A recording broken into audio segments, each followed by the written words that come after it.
Oi pessoal, bem-vindos a mais uma aulinha de sistemas operacionais. Hoje vamos falar um pouquinho da história dos sistemas operacionais, né? E do que veio a contribuir para existir o sistema operacional. Bom, então aqui tem várias observaçõezinhas, né? Eu vou ler aqui direto. Então, né, no início da computação, né, não havia noção do que poderia ser um sistema operacional. Então, esse nome, sistema operacional, não existia. E o pessoal não sabia qual era o significado disso. Tá? Então, as ideias foram surgindo de como colocar um computador para funcionar. Passando um helicóptero aqui agora. E essas ideias foram se juntando para, num determinado momento, surgir realmente o que viria a ser um sistema operacional. Tá? Então tudo começou do zero. Computador sem funcionar. Era o pessoal programando ali, pegando os plugs, né, os fios, fazendo, reconfigurando as conexões desses fios, fazendo com que os dados seguissem através dos circuitos que fossem fazer as operações desejadas. Então era assim que funcionava, e quem fazia esses programas eram esses programas, né, que eram feitos através dessas conexões, eram feitos pelos próprios caras que desenvolveram os computadores, né, e os cientistas que estavam ali envolvidos.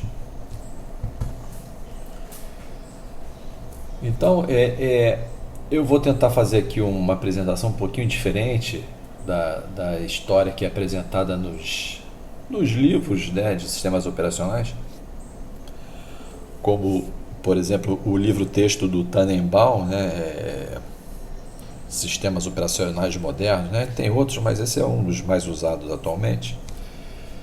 Então essa história que eles apresentam é uma história bonitinha, limpinha, né, numa sequência, seguindo uma linha de tempo perfeita, né, dividida em fases. Só que a coisa não é assim. Né? A história não é assim. Várias coisas acontecem simultaneamente, né? Várias contribuições vão aparecendo de diversos setores da indústria e do geral, né?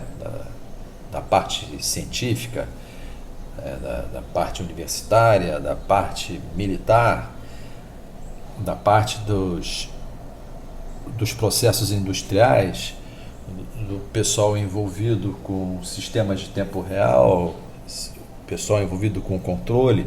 Todos esses caras foram produzindo ideias, né? E essas ideias, em determinado momento, começaram a ser trocadas, né? Eles foram se reunindo e trocando essas ideias, né? Para então, em um dado momento, surgiu o sistema operacional. Então não existe essa história bonitinha, assim, limpinha, que aparece nos livros, né? Não que a história que vai contar seja uma história suja, não tem nada a ver. Um pouco bagunçada, talvez, né? Então tá aqui, ó, por exemplo, né? Então essa sujeira que eu me referi agora, então, toda a variedade e a complexidade dos primeiros sistemas não é apresentada nesses livros, né? Tá? Então um bom artigo, né, que investiga esses fatos históricos é esse que está listado aqui, ó, uma investigação histórica. O que é um sistema operacional? Uma investigação histórica. Tá? Então ele se concentrou aqui de 1954 a 1964, que é o que o pessoal gosta de chamar da segunda geração.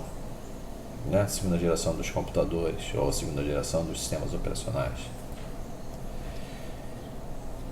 Beleza? Então, tem esse link aqui que eu coloquei, mas eu vou refazer esse link porque, na verdade, esse link está sendo direcionado à minha pasta aqui, ó, né? Nada a ver. Tá? Tem o link da internet desse artigo. Bom, então aqui é a primeira geração, né? Que é de 1945 a 1955, né, que coincide com os computadores que estavam sendo criados naquela época, inclusive para fazer os cálculos, né, para a construção da bomba atômica. Então era nessa época aí da guerra. Então está aqui essas senhoras, o que elas estão fazendo? Elas estão programando. Tá? Eu não sei qual é esse computador aqui, talvez seja o ENIAC, não sei. Olha como é que é a programação, tá vendo esses montes de fios, né? Então esses fios aqui você vê que eles têm uns quadros onde esses plugs são encaixados, são conectados. Tem aqui, você não dá para ver direito, mas tem vários botõezinhos, né? Esses botõezinhos eles giram, né? O pessoal chama de knob, né? Pelo menos se escreve knob com K, né? Knob, com B de bola mudo no final. Mas é um botãozinho que gira, tipo aquele que tem dentro da geladeira. Então o que elas estão fazendo? Elas estão programando. Programar um cara desses podia levar uma semana, né? Olha quanto fio que você precisa fazer. Então hoje o que acontece dentro por exemplo, da unidade lógica aritmética, né? Lembra o que é a unidade lógica aritmética? É o que contém os circuitos somadores e os circuitos lógicos, que acaba sendo a mesma coisa, né? Porque a soma é feita através de circuitos lógicos. E existem caminhos dentro da unidade lógica aritmética. Dependendo do caminho que você direcione os dados, né? Uma determinada operação vai ser realizada, uma determinada conta vai ser feita, né? Ou uma comparação, né? Então tem os vários circuitos dentro da unidade lógica aritmética, é como se estivessem todos eles ligados, está tudo funcionando ao mesmo tempo, né? Eles só estão esperando os dados virem pelo caminho que chega no circuito específico. É o circuito somador. Então, internamente dentro da ULA vão ter uns carinhas chamados multiplexadores, coisas que vocês aprenderam lá em lógica digital. Esses multiplexadores vão fazendo o quê? Vão conduzindo os dados por um determinado caminho, né? O multiplexador é como se fosse aquela alavanca que aparece nos desenhos, onde tem um trilho de trem, né? Então o cara mexe na alavanca e ele faz o trem ir para um outro trilho, né? Ele faz uma bifurcação no trilho, então ele faz com que o trem mude o caminho. Então os multiplexadores vão fazer isso, eles vão fazer com que os dados sigam num determinado caminho. Naquele caminho vai rolar a determinada operação desejada lá. Então é o que essas moças estão fazendo, elas estão produzindo os caminhos aqui. Quer dizer, eu acho, né? Também estou falando da minha cabeça, estou fazendo uma comparação com o que eu sei que, como é dentro de uma unidade lógica aritmética, ele como poderia ser aqui num computador gigante desse, né? Bom, então nessa primeira geração, quem eram os usuários? Cientistas, engenheiros que construíam os computadores, né?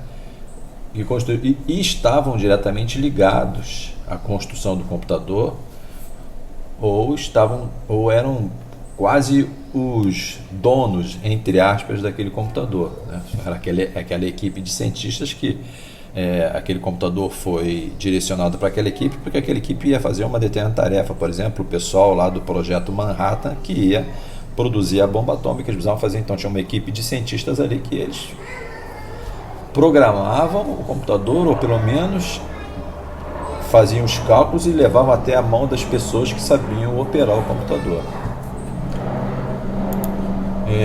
Então quando esse pessoal queria utilizar o computador, né?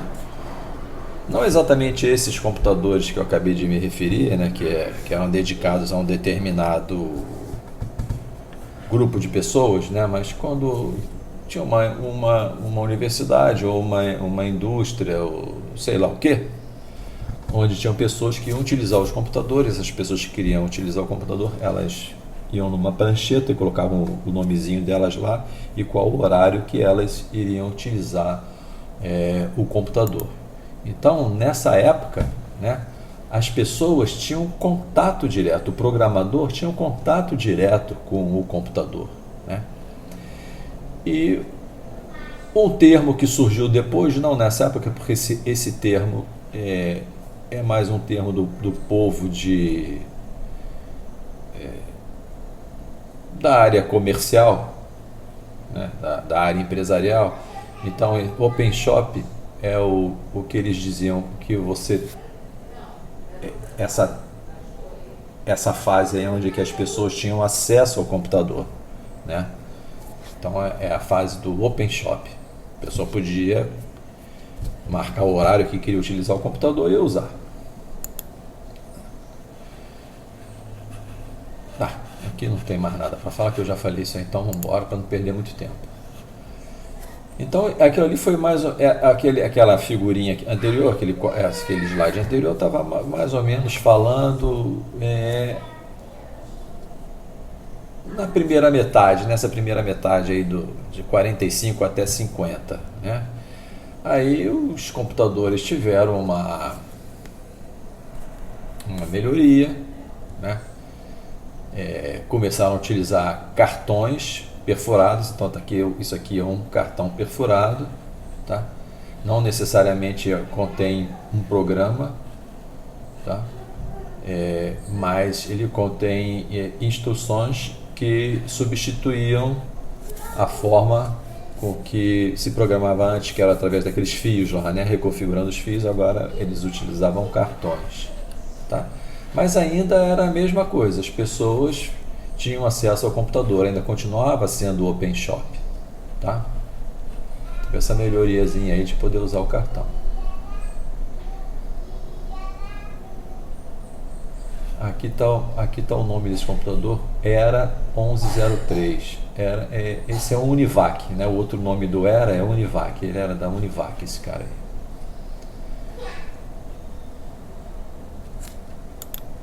Bom, aí veio a segunda geração, né? Que 1955 até 1965, de acordo com o que os livros colocam, né? Então, nessa fase já tinham descoberto, inventado os transistores, ou transistores, sei lá como é que se fala, você escolhe. Eu gosto de falar transistores. Então, o que acontece? Os computadores antes eram construídos com válvula, né? E quando um computador desse valvulado era ligado, a chance de válvulas queimarem era muito grande, né? Então eles eram pouco confiáveis. E com a chegada dos transistores, isso acontecia, o computador ficava ligado, né? Havia uma maior confiabilidade. Então o que isso fez acontecer? Fez que começasse a haver construção em maior escala de computadores, né? Começou a ter um comércio de computadores. Começaram a vender computadores. Antes os computadores eram feitos, era um trabalho científico, era feito para uma determinada coisa, o computador ainda estava na época de investigação científica. Então a investigação científica era criar o computador, né, por exemplo. Bom, então nessa comercialização de computadores, né, tinha as empresas que construíam os computadores. Então começou a existir uma diferenciação entre as diversas pessoas, as diversas profissões envolvidas, né? Então tinha os caras que projetavam os computadores, tinha os caras que construíam os computadores, tinha os caras que tinham acesso ao computador, que eles manipulavam o computador, tinha o programador e tinha o pessoal da manutenção, tá? Aqui mais para a nossa história aqui, o que mais importa é que é operador e programador. Então nessa segunda fase, o que aconteceu é que o programador foi enxotado da sala do computador, ele não tinha mais acesso ao computador. Tudo que ele precisava fazer no computador, ele tinha que fazer através do operador. Ele fazia os programinhas e entregava para o operador, e o operador que colocava na máquina para funcionar, tá? Então, agora a gente vai falar um pouco sobre dispositivos que foram inventados e utilizados, né, que acabaram auxiliando no desenvolvimento dos sistemas operacionais, né? Eu me lembro que eu tinha feito uma animação para isso, mas pelo visto não deu certo, mais uma vez, né? Bom, então um desses avanços inestimáveis, né, foram as novas tecnologias de memória que surgiram, né? Tanto memória de trabalho é o que a gente chama hoje de memória principal, né? Como a memória de armazenamento, que é o que a gente usa, discos hoje em dia, a maior parte dos computadores, né? Discos de estado sólido e discos magnéticos, né? Na época, a coisa mais parecida com um disco, né, era o que eles chamam de tambores magnéticos, né? Então, esses tambores magnéticos baratos, eram baratos em termos, né? Eles permitiram expandir a memória principal, no caso a memória de trabalho. Então, esses caras também poderiam utilizar o processamento, a CPU podia acessar programas diretamente nessa memória de trabalho, né? Nesses tambores magnéticos, né? Eles serviam como memória de trabalho,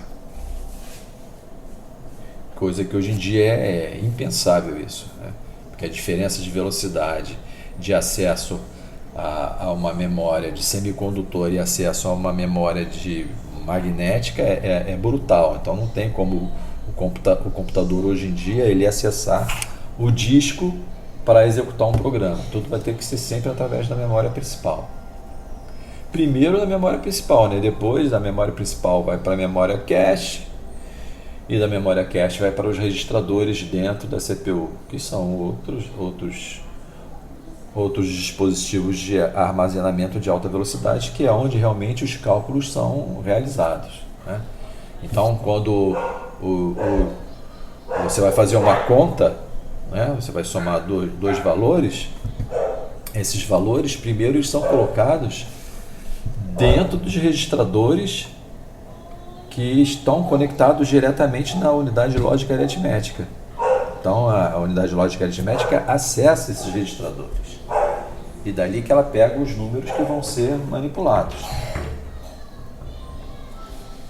Eu não devia nem ficar falando muito disso aí para ficar enrolando a cabeça, né? Deixa para lá.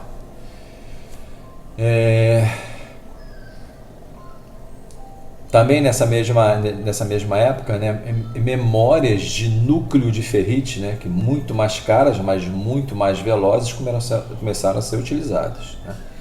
Então, quanto mais veloz é a memória, o acesso à memória, mais, né, mais instruções por segundo podem ser executadas, né?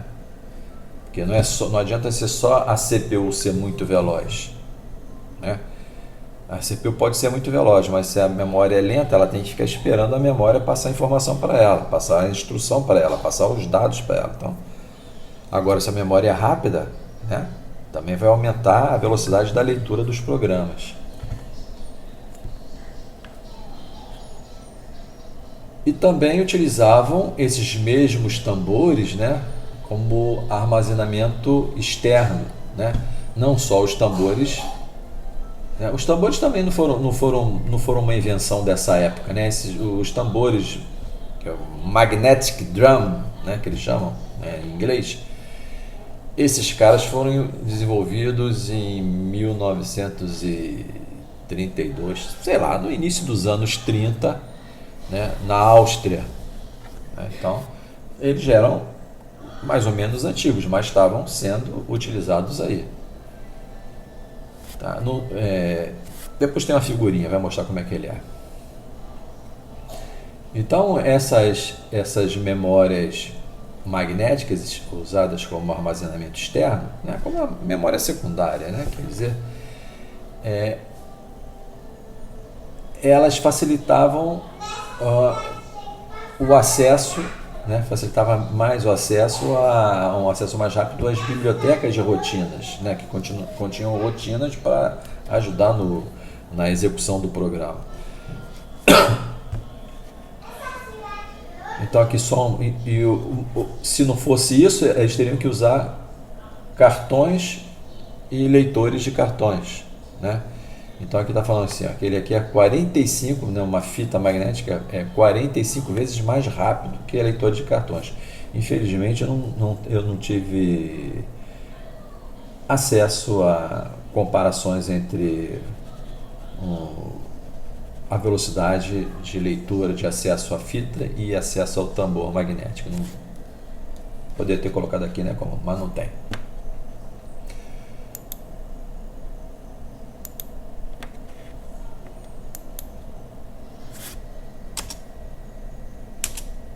Bom, então tá aqui, ó. Isso aqui é um tambor magnético, né? Então é um cilindro, né? Esse cilindro aqui fica girando, então existem linhas nesse cilindro, né? Então existem círculos, né? Essas linhas acabam formando um círculo, então tem vários círculos, né? E nesses círculos contém informação. E existem as leitoras, né, as cabeças de leitura. Então são várias cabeças. Uma cabeça vai ficar em cima de cada uma dessas linhas, né? Então vamos fazer aqui já a comparação com o que é um HD atualmente. Então você tem aqui a imagem de um HD. O que você vê aqui? Isso aqui é a cabeça de leitura e gravação. Só tem uma, né? Aqui tem várias, tá? Uma cabeça para cada trilha contendo informação. Aqui não, aqui só tem uma cabeça de leitura e ela se desloca. Aqui elas são todas fixas, tudo na mesma posição. Uma cabeça vai ficar para uma trilha, outra cabeça para outra cabeça para outra. É assim que é feita a leitura e a gravação nesse dispositivo aqui.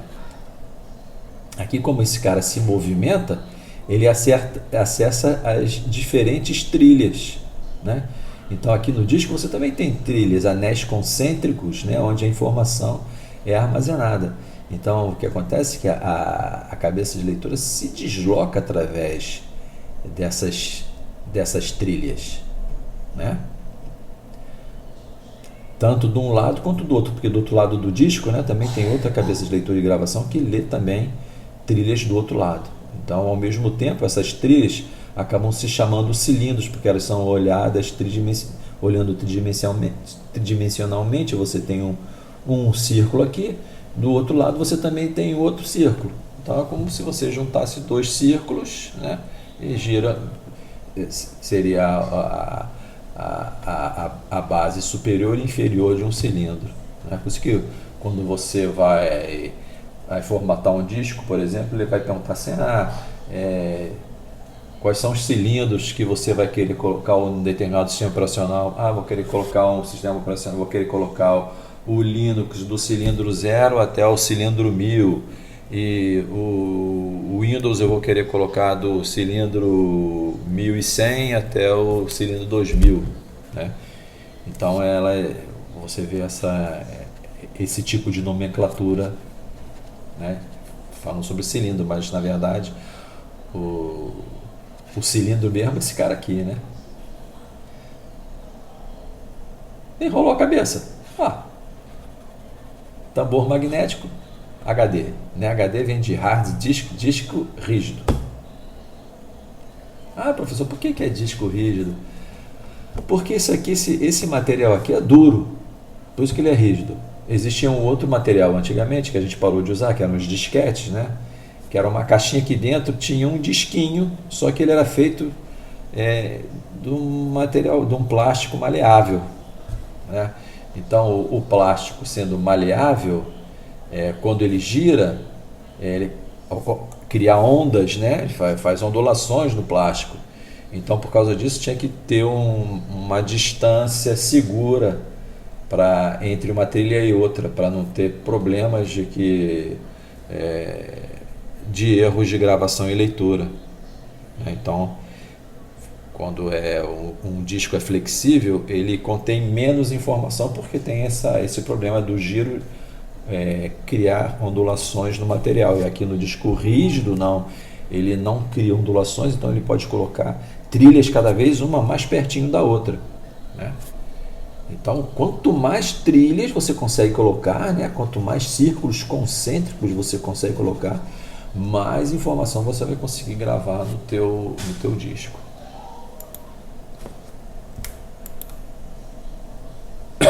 Uma outra ideia que surgiu, né, nessa época aí foi a ideia de buffer, né? Nós sabemos o que é buffer, né? É comum a gente utilizar uma porçãozinha de memória, né, que vai servir como interface entre dois dispositivos, né? Por exemplo, o processador é muito rápido e o disco é muito lento. O processador quer gravar alguma coisa no disco, ele não vai mandar caractere por caractere para o disco, porque o disco é lento e o processador não tem que fazer outras coisas. Então o que ele faz? Ele pega um bloco de informações e grava numa memória buffer e vai cuidar da vida dele. E aí o disco, na velocidade dele, ele vai acessando essa memória, né? Então o buffer é isso. Então aqui ele está falando que começou a ser usado o buffer, né, para fazer a comunicação entre dispositivos de entrada e saída e o processador central. Só que esse buffer que os caras estão falando aqui, né, aí você vai investigar, você vai olhar, que buffers são esses que eles utilizam, papapá. Então fui lá, fucei, né, na arquitetura do 701, do 704, nesse Univac 1103, na verdade são registradores, né? Então porçõezinhas mínimas de memória, né? Bem poucos bytes, né? Que já era o suficiente para conseguir fazer o aumento da eficiência. Ele colocava informação ali e ia fazer outro cálculo, enquanto o dispositivo de entrada e saída acessava esse buffer, né, no caso, esse registrador. Então, hoje em dia a gente ainda temos instruções específicas, né, de entrada e saída, né, de leitura e escrita, que utilizam um registrador específico, né? Então é comum existirem operações de entrada e saída que utilizam o registrador acumulador, né, como o registrador base para troca de informações entre o processador e o dispositivo, né? Então é isso aqui, né? Surgiu essa ideia. Mas é uma ideia boba? É uma ideia boba. Os caras estavam na época em que nada existia. Então qualquer nova ideia que pudesse de alguma forma melhorar o desempenho, né? Então está aqui uma ideia. Outra coisa que eles usaram e que a gente vai ver mais na frente, esse exemplo que ele está se referindo aqui, né? Numa instalação típica, né, que existente nessa época, usava computadores tipo esse aqui, o IBM 1401 ou 1401, que eram menos potentes, né, eram menos poderosos.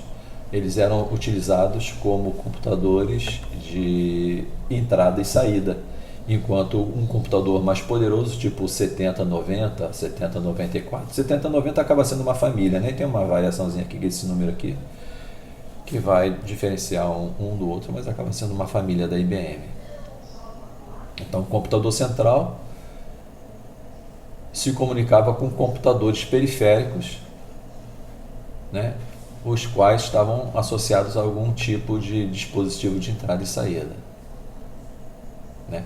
Também era como se esses caras aqui fossem, a memória desses caras fosse utilizada como buffer para comunicação.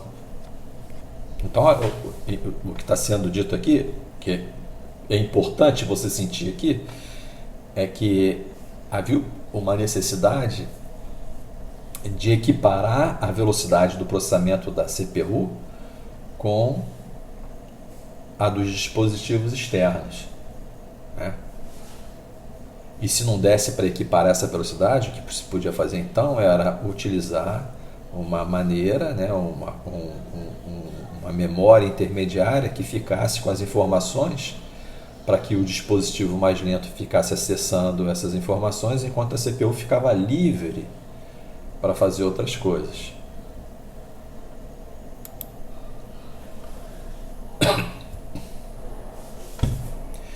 Então, né, isso aqui também, essa outra coisa que está sendo falada aqui, né, estratégias para sincronizar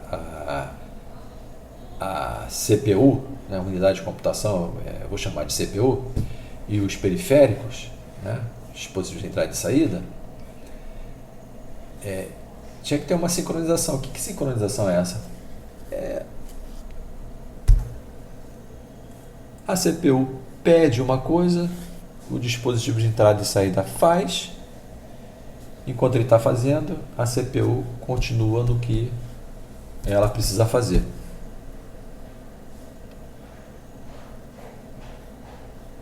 Tá? Então, uma essas técnicas se chama spooling. Tá? Aqui está falando um troço aqui, não devia nem ter colocado isso aqui, tá? Mas a ideia é para acelerar, né, o processamento de entrada e saída. Tá? A mesma, são ideias parecidas aqui. Outra coisa que foi vislumbrada nessa época aí são os canais de entrada e saída, né? Então, o primeiro que apresentou essa ideia foi esse computador aqui, o Stretch. Ele tem uma numeração tipo essas aqui, ó, tá? Não sei qual é a numeração, mas tipo essa, tipo, sei lá, era como se fosse um supercomputador da época. Então muitas coisas e muitas inovações vieram nesse computador. Foi um computador importante aí nessa fase, né? Nesses anos, nesse período aí, entre 1955 e 1965. Era um cara importante.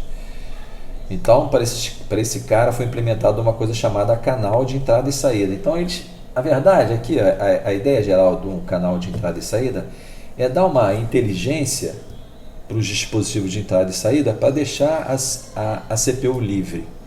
Então tem várias coisas que acontecem, né, entre a comunicação da CPU com o dispositivo de entrada e saída, como transferir os dados, dizer o que é para fazer, setar os bits tais de controle, parar.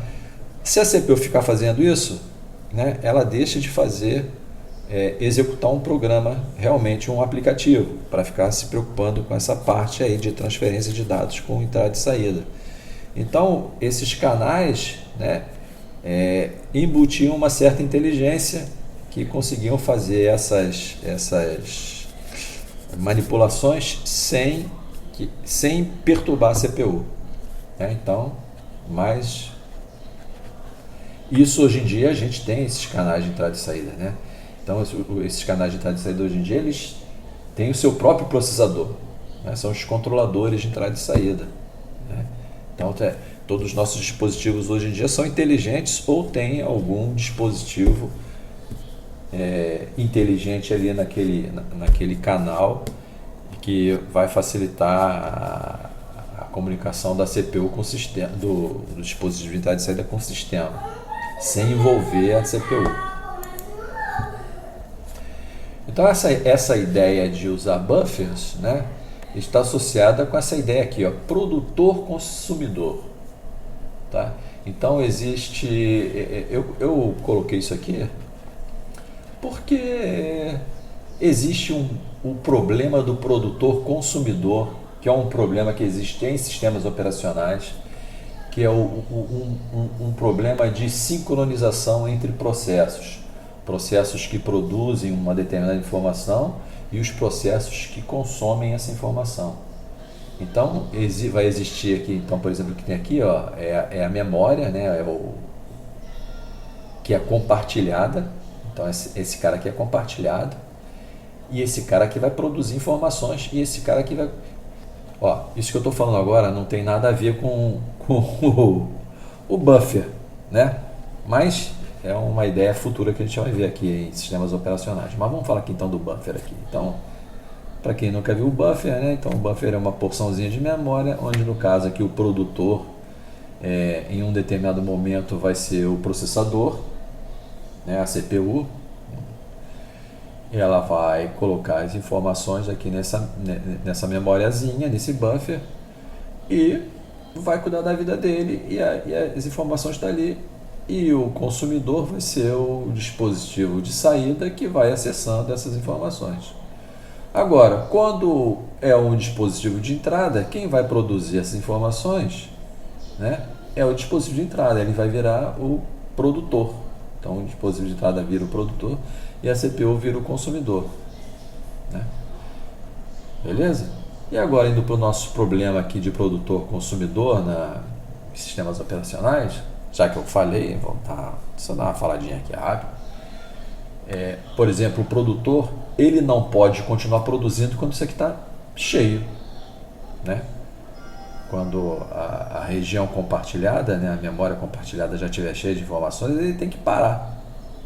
E só vai poder... Então isso aqui agora vira uma coisa que a gente ainda não aprendeu, que se chama processo. Então o processo vai estar produzindo, encheu, se tiver cheio, esse processo aqui ele é colocado para dormir. Então tem vários mecanismos, né? Por exemplo, mecanismos que a gente vai ouvir falar, semáforos, né? Então esses semáforos vão fazer com que esses caras que vai colocar ele para dormir, para ele parar de perturbar, não tentar ficar enchendo, né? E enquanto o consumidor pode consumir à vontade. Agora, quando terminar, não tiver mais dados para serem consumidos, o consumidor não pode consumir. Não pode ficar enchendo o saco querendo consumir uma coisa que não existe. Então, ele também tem que ser colocado para dormir. Né? E pode ter mais de um produtor e pode ter mais de um consumidor. Então, também pode ter disputas pelo acesso a essa memória aqui. Tá? Então, esse é um problema de sistemas operacionais que a gente vai ver no futuro. Agora esquece isso aí, sabe? Eu nem queria falar sobre isso. Vamos lá. Então vamos ver o que é esse spooling, como é que é essa aí? Vamos dar uma explicada aqui rápida, né? Então, as impressoras e as leitoras de cartões e os leitores de cartão eram muito mais lentos que a CPU, né? O problema é sempre esse, né? Os dispositivos externos são muito mais lentos do que a CPU. A CPU é eletrônica, esses caras são mecânicos, né? Então, a CPU ficava ociosa. Né? Então, essa é uma palavra que ninguém gosta, que na época ninguém gostava de CPU ociosa. Por que CPU ociosa é ruim? Bom, imagina que você tem uma empresa onde você presta serviço para várias outras empresas. Né? Então, a sua empresa tem um computador, onde as outras empresas vão resolver os problemas dela utilizando o seu computador. Como é que você vai ganhar dinheiro? Você vai ganhar dinheiro com o seu computador executando a maior quantidade possível de programas. Quanto mais programas dos seus clientes você executar, mais dinheiro você vai ganhar. Então, ter uma CPU ociosa que não é barata, né? Custava milhares de dólares, podia chegar até $1 milhão. Você está com uma CPU parada, esperando por uma porcaria ser impressa, ou esperando que um leitor de cartão termine, o dono fica louco, cara, está tendo prejuízo. Tempo é dinheiro, lembra disso? Né? Então essa ideia movimentou muito, ninguém queria uma CPU ociosa. Então todas essas ideias aí que a gente acabou de ver, não deixar a CPU ficar ociosa. Então essa ideia de spooling, né, permitia que a CPU, né, executasse alguma coisa enquanto estivesse ocorrendo operações de entrada e saída. É a mesma ideia parecida com o que foi apresentado até agora. Né? Então a primeira vez que isso daqui surgiu foi num computador chamado Atlas, né, um cara lá da Inglaterra, construído no final dessa década aí, né? 1958, 59. E também outro cara que fazia uso disso aqui era uma família de computadores da IBM, que é esse barra 360, né? Então ele tinha um sisteminha dele, né? Que utilizava essa ideia de spooling. Tá? Bom, então como é que é? Então tem o spooling de entrada. O que é isso? Quando os dados de entrada são recebidos pelo sistema, né, em vez de processar imediatamente esses dados, eles são armazenados numa fila ou um buffer. Né? E essa fila era chamada de spool. Né? Isso permite ao sistema separar a fase de entrada da fase de processamento. Então, enquanto a CPU está processando, ela pode estar recebendo dados e os dados estão sendo colocados nesse spool aí. Na saída, a mesma coisa. Você quer imprimir. A CPU não precisa ficar esperando a impressora terminar de imprimir aquela linha para mandar a próxima linha para ela. Não, ela mandava toda a informação que precisava ser impressa para esse spool, né? E a impressora acessava esse spool enquanto a CPU voltava para o serviço dela, né, de executar programas. Então, como a impressora é mais lentinha, né? Então ela tem o ritmo dela, ela vai acessando esse spool no ritmo dela. Beleza? Tá. Aí as operações sobrepostas é isso aí. Ó. Ao colocar em spool as operações de entrada e saída, a CPU pode sobrepor seu processamento com operações de entrada. Chega, né? Já falei muito disso. Aí ainda tem no spooling ainda tem o gerenciamento dessas filas, né? Então vamos ver o que está falando aqui. Ó. O spooling também envolve gerenciar filas de trabalhos de entrada e saída. Né? Então tem vários caras nessa fila, não é só um. Né? Quem vai ser o primeiro, quem vai ser o último. Então o spooling também tinha que ter a responsabilidade de gerenciar isso aí, saber enfileirar esses trabalhos. Né?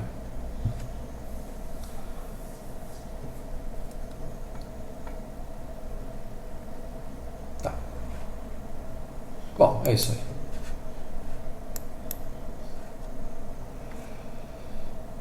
Então, até agora a gente teve mais ou menos uma ideia sobre hardware, né? Mas também o pessoal do software também foi bastante ativo. Então, nessa metade de 1955, né, até 1965, quando o desenvolvimento de software começou a realmente se tornar importante, né? Então, o que aconteceu? As empresas, como é que funcionava isso daí? Né? Os caras que construíam os computadores te vendiam o computador. Ele fala assim: meu irmão, o problema é seu, liga esse troço aí, coloca ele para funcionar, não quero nem saber, é contigo. Eu fiz o computador, você se vira aí com o resto. Então, quem colocava o computador para funcionar era o cara que tinha comprado. Era a equipe da empresa que tinha comprado o computador. Eles eram responsáveis de colocar o computador para funcionar. Todas as ideias de como fazer aquilo funcionar eram das empresas. Então, o que acabou acontecendo é que esses desenvolvedores das empresas começaram a se agrupar, né? Então, ter grupos de discussão. Eles se reuniam, né? E debatiam, mostravam o que eles tinham feito e como eles tinham feito, iam ensinando, cada um ia ensinando para o outro o que tinha feito no seu computador. Então tinha a galera que tinha comprado computadores da IBM, né? Eles se agruparam nesse grupo chamado Share. Tá? Aí, até depois, todas as informações que foram trocadas aqui nesse grupo, eles até acabaram construindo um sistema operacional chamado Share. Né? Mas acho que mais para frente eu devo falar isso. Não me lembro. E o pessoal que tinha computadores da Univac, né, se reuniram e formaram esse grupinho aqui, e o use também se reuniam e compartilhavam seus programas, trocavam informações, como é que eles tinham feito, como é que é parar, né? E nisso aí acabou surgindo as primeiras empresas que produziam programas, né? Então a primeira foi essa daqui, ó. Uma das primeiras, essa System Development Corporation, SDC, nos anos 1957.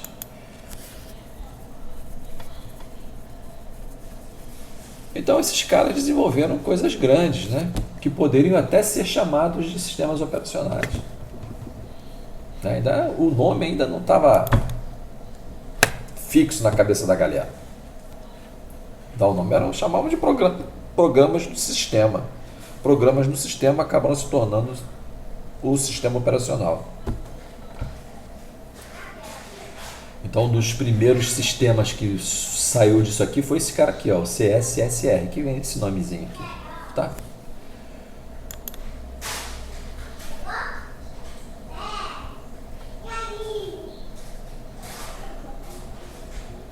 Tá, não vou falar isso. Bom, aí mais ideias que vieram no hardware. Você está falando de software? Agora é que eu bagunço. É uma bagunça isso aqui. Agora estou voltando para o hardware de novo. Tá? Então aqui em 1956 foi introduzido, né, esse conceito aqui, ó, essa coisinha, interrupção. Interrupção, essa ideia de interrupção é a mesma ideia que a gente tem na nossa vida, né? Por exemplo, você está fazendo alguma tarefa, né? Sei lá, você tem um monte de cachorro na sua casa, os cachorros lá no quintal fazem um monte de cocô e você tem que ir lá catar os cocôs. Então você está lá com a pá catando os cocôs de cachorro, né? Provavelmente você acaba sujando a mão, ou mesmo não sujando, né? Aquelas coisas já estão cheias de bactéria, porque você está sempre usando para fazer aquele serviço. Então você está com a mão suja, está ali ocupado com aquilo, com raiva, porque vem uma mosca, pousa em você, você fica com raiva, você xinga a mosca, você tenta matar a mosca, acaba fazendo alguma coisa errada. Nesse meio tempo que você está nessa tarefa miserável, toca o seu telefone. Alguém importante ligou para você e você tem que atender. Então você vai interromper o seu serviço para fazer outro serviço. Então o seu cérebro ele estava dedicado a fazer uma determinada tarefa. No seu caso é que você estava catando cocô de cachorro. E agora o seu cérebro vai ter que usar um outro programa para atender o telefone. Não é isso que acontece? Então tem várias instruções que você estava numa tarefa, você vai interromper essa tarefa para executar instruções de uma outra tarefa. Isso é interrupção. Tá? Bom, como fazer isso? Como a interrupção do telefone chegou em você? Porque o telefone tocou e você se ligou que ele tocou. Então ele enviou um sinal para você. Então um dispositivo externo, que não está no seu cérebro, enviou um sinal para você e o seu cérebro atendeu aquilo. Parou o que estava fazendo e executou. Então de novo, você estava numa tarefa nojenta, miserável. Estava lá, seu cérebro estava processando as instruções para fazer aquilo direitinho. Aí o telefone tocou. Aí o seu ouvido recebeu esse sinal, né? E você parou o que estava fazendo para ver o que esse sinal significa. Então, inconscientemente, um outro conjunto de instruções dentro do seu cérebro falou assim, ó, esse sinal que está chegando em você é o seu telefone que está tocando. Então o seu cérebro agora executou instruçõezinhas de um outro programa que identificou que aquilo que chegou, aquele sinal que chegou, era de um telefone. Entendeu isso aí? Tá. Bom, então parou o que você estava fazendo, executou uma rotinazinha que identificou o que aconteceu. E agora você vai executar uma outra rotina que é para atender o telefone. Então você vê que aí tem três coisas diferentes. Tem a rotina que estava em execução, tem a rotina que identificou o sinal que chegou na sua cabeça, no seu ouvido, e tem a rotina que é para atender o telefone. São três coisas diferentes, não é? São três programas diferentes. Então, o que esse pessoal fez foi criar um sistema de sinalização onde um dispositivo externo conseguia enviar sinal para a CPU e a CPU conseguia identificar que aquele sinal é de um determinado dispositivo e então executar um programa para tratar aquele dispositivo que está chamando a atenção dela. De novo, os caras inventaram uma maneira de que um sinal chegasse à CPU, fizesse a CPU parar de executar aquele programa que ela estava executando naquele instante, para então executar um outro programa. Tá? Então foi isso que foi feito. Quem fez isso? O pessoal da IBM? Não, o pessoal da IBM estava nem aí. Foram alguma empresa de desenvolvimento de software? Não, não foi. Foram os próprios usuários desse computador aqui, especificamente desse aqui. Tá? Eu já li esse artigo em algum dia, não sei quando que foi que eu li. Esses caras eram de um laboratório de propulsores de avião, né? Eles faziam os propulsores, eles testavam os propulsores, então era uma empresa gigantesca, né?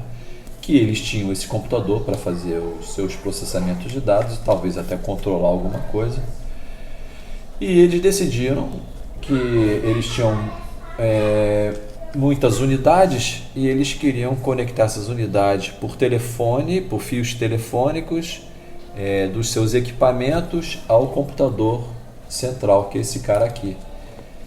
E sei lá como é que os caras queriam fazer, que para que a operação realmente funcionasse direito, a CPU tinha que parar o que estava fazendo e atender ao sinal que um determinado dispositivo pediu atenção.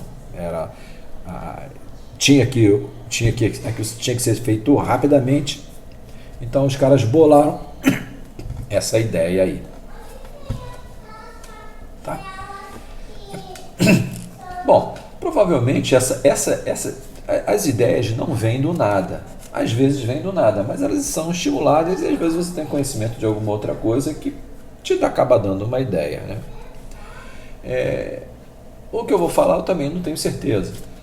Mas, por exemplo, quando o von Neumann, ou von Neumann, sei lá como é que você gosta de falar, eu gosto de falar von Neumann. Quando o von Neumann, que era um cara que gostava de fazer contas, então o computador para ele era um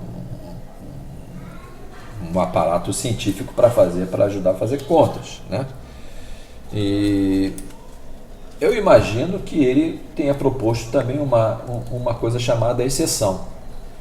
Exceção parece com interrupção, só que ela não vem de um dispositivo externo. A exceção, ela ocorre quando o teu programa faz alguma operação indevida. Então, no caso do von Neumann, nem sei se é ele, tá? Estou aqui falando, como estou falando historicamente, então dando umas chutadas. Ele queria fazer as continhas dele, mas, por exemplo, existem contas que não podem ser feitas. Por exemplo, dividir por zero, né? Então tem um problema muito antigo na computação que se chama divisão por zero.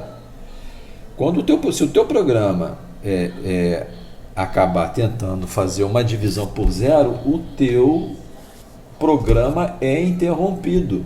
O teu programa é parado e é tirado de execução. Tá? Esse tipo de interrupção, que ele interrompeu a execução do programa, ela se chama exceção. E eu acho que ela, historicamente, ela veio primeiro. Imagino, não tenho certeza. Essas coisas são difíceis de achar.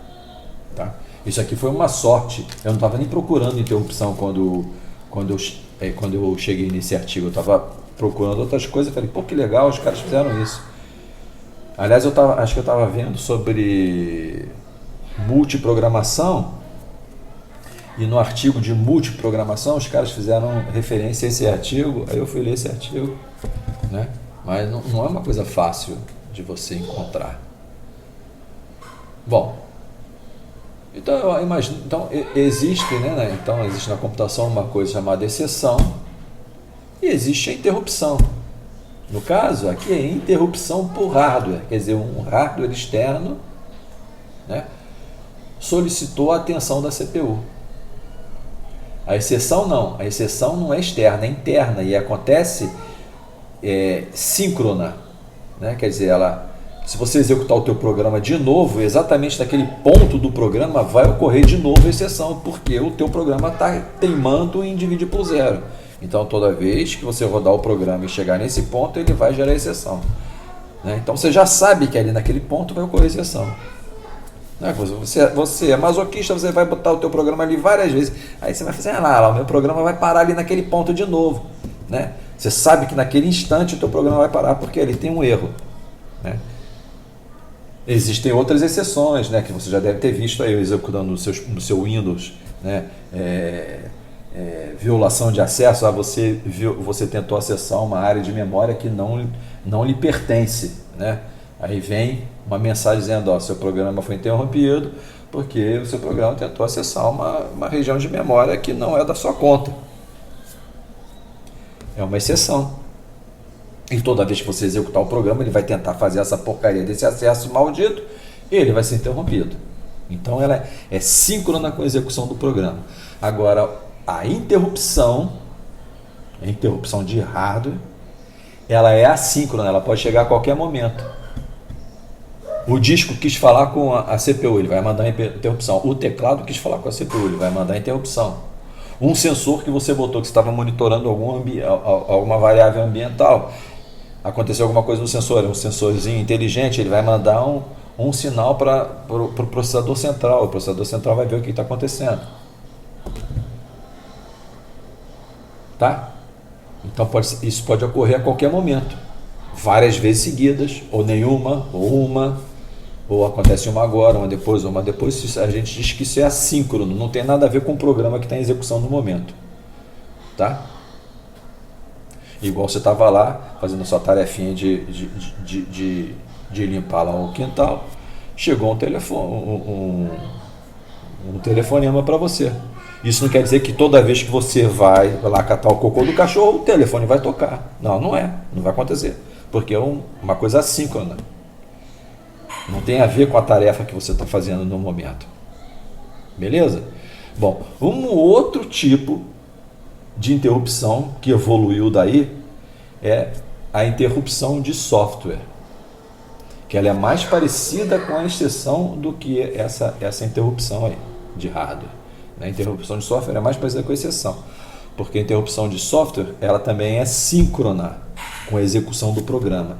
Então você coloca uma instruçãozinha no teu programa, né, que vai solicitar alguma coisa para o sistema operacional. Uma instruçãozinha que diz que você quer acessar memória, que você quer acessar dispositivos de entrada e saída, você quer fazer uma escrita em disco, né? Então você vai solicitar o sistema operacional. Como é que você chama o sistema operacional para a jogada? Através de um mecanismo que parece com a interrupção. Ele usa a mesma ideia da interrupção e da exceção para fazer com que a CPU pare o que ela está fazendo e ela procure saber quem está pedindo a sua atenção. Então existe esse mecanismo.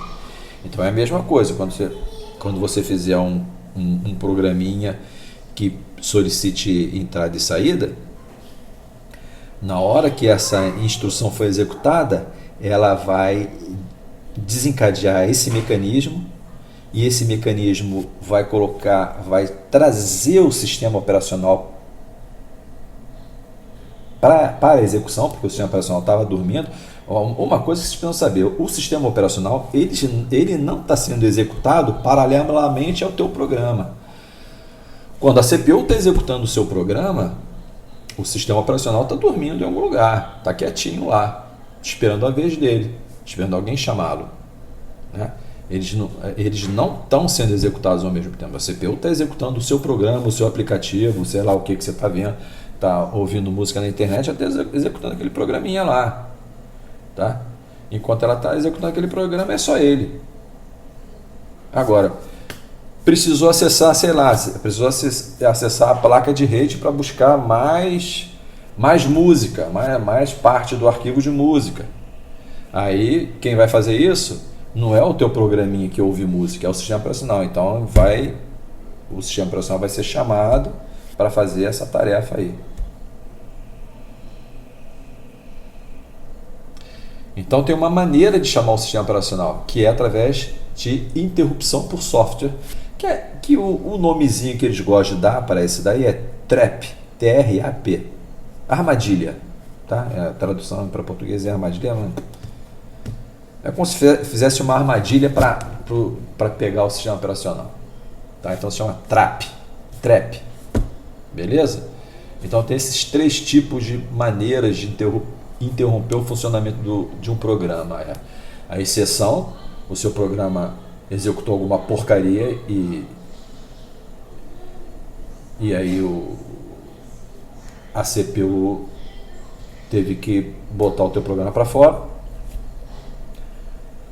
O teu programa solicitou alguma coisa para a CPU, para o sistema operacional, né, que tem a opção por software, ou TRAP, e interrupção porque algum dispositivo externo chamou a atenção do sistema operacional, do processador.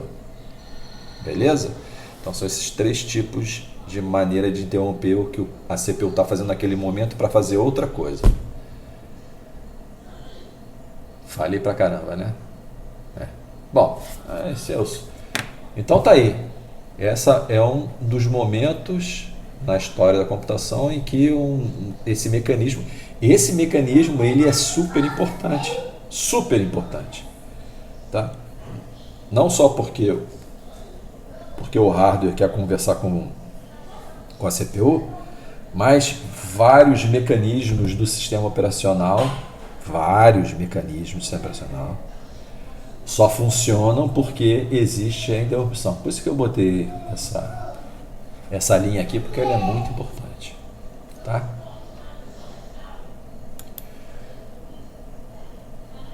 É essencial mas como vocês não sabem o que é sistema de multiprogramação, mas fiquem sabendo que para ter multiprogramação, multitarefa, tá? Precisa dessa ideia de interrupção. Beleza?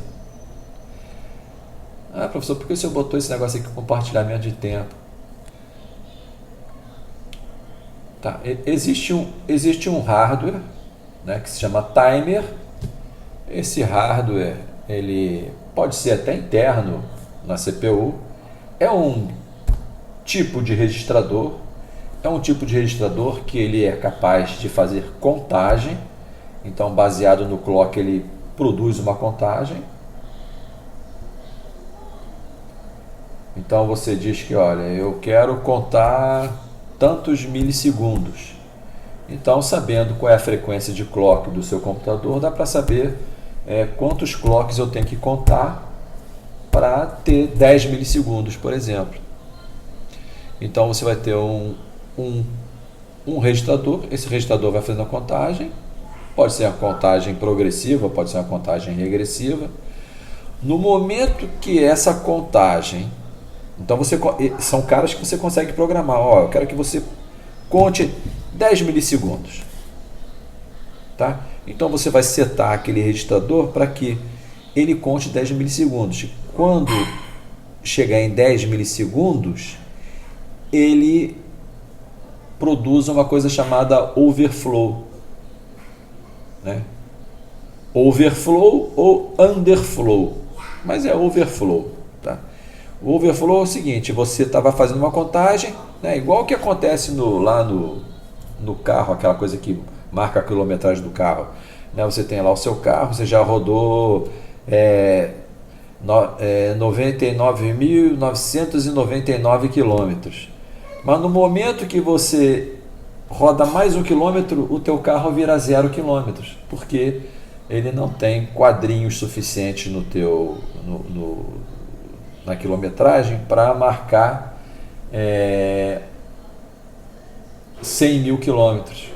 Então ele só vai ter 99.999. Quando somar mais vira tudo zero, né? É a mesma coisa no registrador.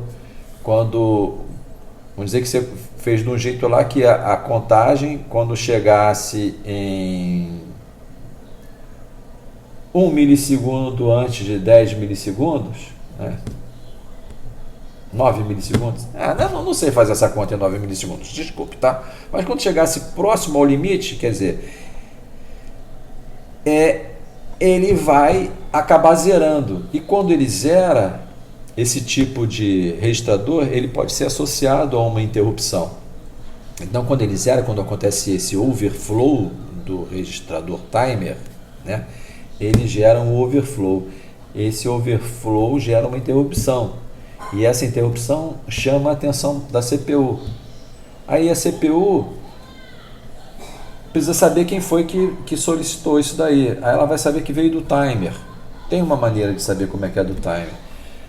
Mas, em geral, vai ter um sistema operacional que ele que vai acabar falando assim, ó, a interrupção é do timer. Então, o que vai acontecer? Que a CPU, né? Então é o seguinte, teve a interrupção do timer, né? Aí a CPU, opa, foi o timer. Então, ela vai ter que apontar para alguma posição da memória onde esteja um programa para tratar o timer, né? Tem a rotininha que trata o timer. Essa rotininha que trata o timer, hoje em dia, vai ser uma parte do sistema operacional, né? Então, essa parte do sistema operacional é acordada, ele vê o que aconteceu, foi timer, vou tratar o timer, eu sei o que é, está na hora de tirar o programa que está lá executando, que ficou muito tempo, 10 milissegundos, espera muito tempo o programa ficar lá, tirar esse cara para colocar um outro programa que esteja na memória esperando para ser executado. É assim que funciona no nosso sisteminha de multitarefa, né? Então é que a gente não percebe, porque a gente não consegue sentir 10 milissegundos, está numa dimensão temporal que a gente não consegue sentir isso daí. Então, em 1 segundo, né, vários programas entram e saem da CPU. Ninguém entra, ninguém sai da CPU, né? Então, em 1 segundo, muitos programas são executados pela CPU. Ela executa um pouquinho de um, depois um pouquinho de outro, depois um pouquinho de outro, depois um pouquinho de outro, e a gente não percebe, parece que está tudo funcionando normalmente, parece que está todo mundo sendo executado paralelamente, mas não é. Isso é o que a gente chama de o funcionamento concorrente. E o que mais? Até me perdi, né? Fico viajando e me perdi nesse troço aqui, né? Tá, então é um exemplo da interrupção aqui, né, no compartilhamento de tempo. Então o tempo da CPU está sendo compartilhado por vários programas. Agora também paralelamente existe um outro tipo de sistema que se chama os sistemas de compartilhamento de tempo, os sistemas time sharing, né, que é num período posterior isso aqui, né, mas eu vou falar aqui rapidamente. Então você viu que esses caras aqui estão no closed shop, né? Eles não têm acesso, o programador não tem acesso ao computador, é tudo feito através dos operadores, né? Então, em determinado momento da história da computação, os programadores estavam com raiva, os caras queriam executar, eles queriam ir lá no computador, usar o computador, Quem não quer? Você não quer chegar, você não é programador, você não quer fazer o seu programinha lá no computador, você não quer ficar dando nada para ninguém fazer para você, né? Você quer ir lá fazer. Então existia isso no ar e era uma coisa grande, não era uma coisa pequena. Então os caras desenvolveram então sistemas de time sharing, que seria o quê? Sistemas de multiusuário, onde o tempo do computador era compartilhado entre os vários usuários. Utiliza uma coisa mais ou menos parecida com o que eu falei, só que aqui a gente está compartilhando o tempo da CPU com programas. E quando é usuário, a gente está compartilhando o tempo da CPU com o usuário, com vários usuários e com os programas dos usuários. Né? Então acaba sendo a mesma coisa. E até tem confusão aí, né, por causa desse termo, mas nada muito disruptivo. Né? Não. Então, beleza? Então, interrupção. Muito importante. Bom, aí veio essa tal da multiprogramação. A multiprogramação, já que eu falei aqui, vamos falar. A multiprogramação é o seguinte, ela nasceu dessa ideia de não deixar a CPU ociosa. Nós queremos ganhar dinheiro, vamos botar todos os programas na memória para esses caras executarem ao mesmo tempo. Só que não dá para executar ao mesmo tempo, né? Porque a CPU tem que só atender um de cada vez. Mas se a CPU estava executando um programa, esse programa pediu para usar o disco, ele vai demorar lá? Então,